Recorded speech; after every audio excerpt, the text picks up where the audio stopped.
Mga ka-good news, fan ba kayo ng Lakers? Well, eto ang nakakagulat na revelasyon galing kay King James.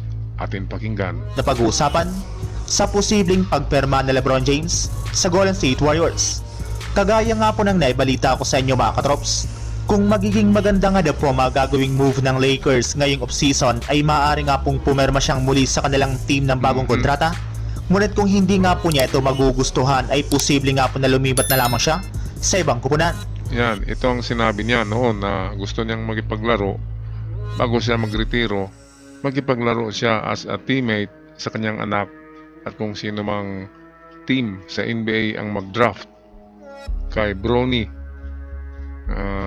yung anak ni LeBron, doon lilipat si LeBron. Ngayon kung hindi i-draft ng Los Angeles Lakers ang anak ni LeBron na si Bronny, well, talagang nilipat dito si James. Pero kung sobrang laki naman ang i-offer ng Lakers kay LeBron para manatili sa kanyang team, ay siguro mayroong pangalawang option. Okay, so pero ang baraha dito ay talaga yung anak ni LeBron. Kung sino man na team ang kukuha sa anak ni LeBron ay siguradong pwedeng nilipat automatic si LeBron James. Ngayon, alam niyo ba mga ka-good news kung bakit pinag-agawan si LeBron? Dahil sa panahon na ito si LeBron pa rin ang highest paid NBA player. At hindi lang yan, siya ang the GOAT, the greatest of all time sa panahon ngayon. Huwag nyo nang isama yung isang dekadang nakaraan. Sa panahon na ito, siya ang nagtatala ng pinakamataas na score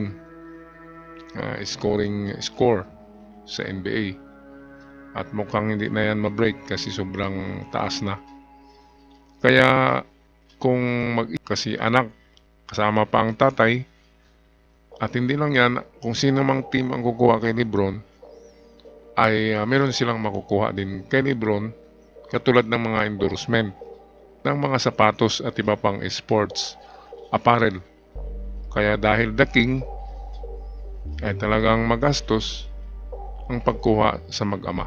Sa ngayon nga po mga katrops ay ang mga teams na maaari nga po niyang sunod na paglaruan ay kung sino man ang kumuha o mag-draft sa kanyang anak na si Bronny James. Ayan. Sa darating na 2024 NBA Draft. At kabilang na nga po sa mga nabanggit na posibleng sunod na permahan ni LeBron James ay ang Golden State Warriors. Nako, dito sa Golden State, isa rin dun sa sinabi ni LeBron na gusto niyang makalaro sa team as a teammate si Stephen Curry. Kaya pwedeng dito siya lilipat kapag hindi Warrior ang nag-draft kay Bronny James, ay pwedeng ito na kupunan ang lilipatan niya, ang Golden State.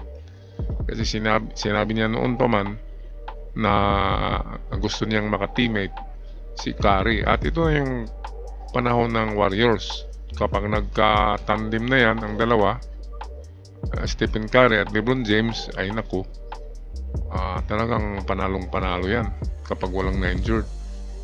So, meron lang palang mga option. Pakinggan natin muli ang balita ng ating ka-vlogger. Mismong si Draymond Green na rin naman nga po ang nagsabi na kung siya nga po ang tatanungin ay gusto nga po talaga niyang makasama si LeBron James sa Warriors ngayong offseason.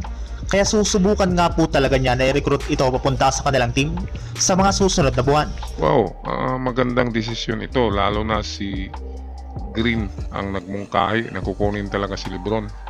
So pwede, unang gawin nila, kunin din si Bronny para lilipat automatic si LeBron.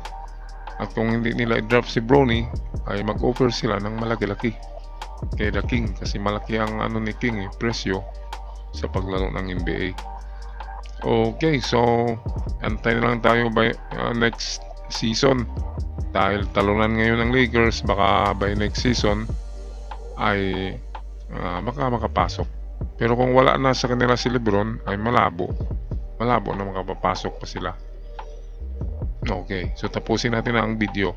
Kumpara nga po sa Lakers ay magkakaroon nga po si LeBron ng mas malaking tsansa na makakuhang muli ng kanyang bagong kampiyonato kung sakasakali mang sumama siya sa Warriors at magipagtandem kay Stephen Curry. So yun lang mga katrops, ang handog kong story ngayong araw. Okay, salamat. Maraming salamat bro sa iyong video na aking binigyan ng reaksyon sa araw na ito. Hanggang sa muli sa mga Lakers fans, shout out sa lahat. Ako'y magpaalam na. God bless us all.